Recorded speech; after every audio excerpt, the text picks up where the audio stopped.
Hello everyone, and welcome to this recap of the newest episode of Doctor Who, Knock Knock. I'm Paul Verhoeven, and look, cards on the table. As charming as it is to have the Doctor solve a crime in front of David Suchet, who played Hercule Poirot for so long in a creepy house, it's kind of a shame that that mystery had to be this one. So, as you can probably guess from the outset, I wasn't a huge fan, but here's why.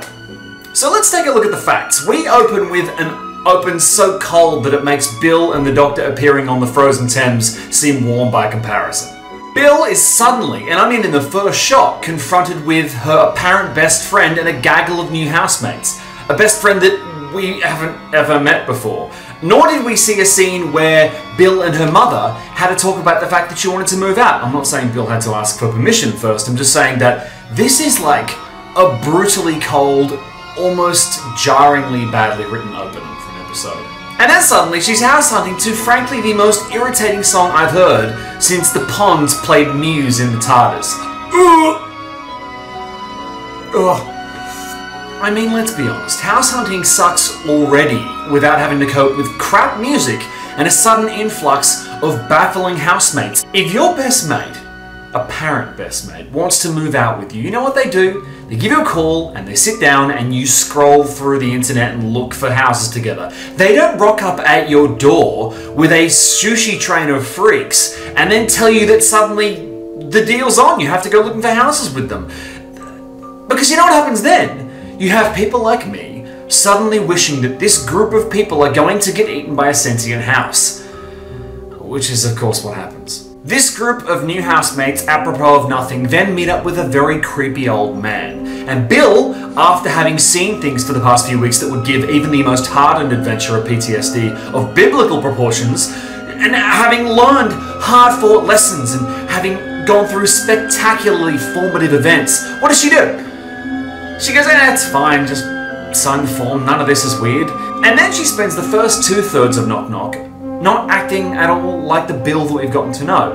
She doesn't want the Doctor around, for one, and, you know, she doesn't want to embarrass herself in front of her painfully two-dimensionally housemates. She also does the very un-Bill thing of ignoring the creeping weirdness instead of doing what she's done every moment up until now, which is cotton on to said weirdness and then willingly and gleefully investigate it.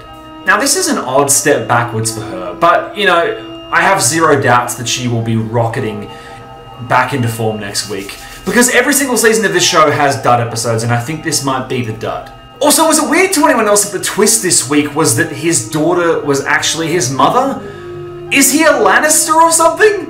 Also, alien bugs? What? So, hang on, Doctor, the house gets demolished, right? I mean, how does the Doctor know they're not going to burrow next door and ruin the neighbours' lives? This episode was very pretty and very atmospheric, but frankly a bit of a mess.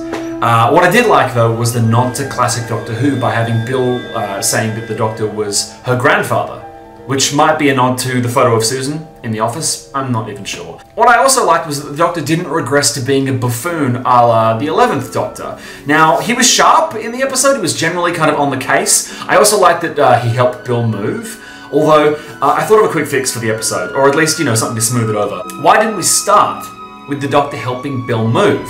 And having Bill explain to him that she had wanted to move out for a while, but it kind of scared her, and their adventures together gave her the courage to take that step. And then suddenly, boom, adventure. Why they didn't do that is beyond me, but I still love Bill and the Doctor. Finally, the door. The vault, or whatever you want to call it.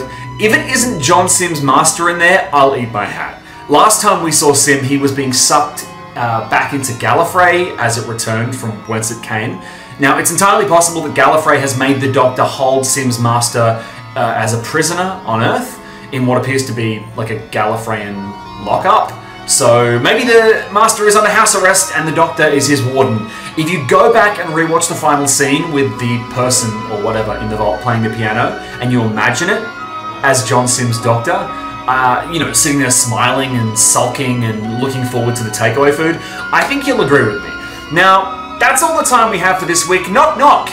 Who's there? Mediocrity! I wasn't a big fan of the episode, as you may have gathered, but really excited about next week's episode. We have some more space action. Bill gets to go to space. By the way, if you haven't already, head across to iTunes and subscribe to my podcast, The Doctor Is In. It is a weekly podcast. Last week, I chatted with Sarah Dollard, writer of Thin Ice. This week, I wanted to talk to a lapsed fan, so I chatted with Osher Gunsberg, host of The Bachelor in Australia, because he was obsessed with the Fourth Doctor growing up. And next week, I have, I kid you not, one of the biggest guests you could possibly have on a Doctor Who related show.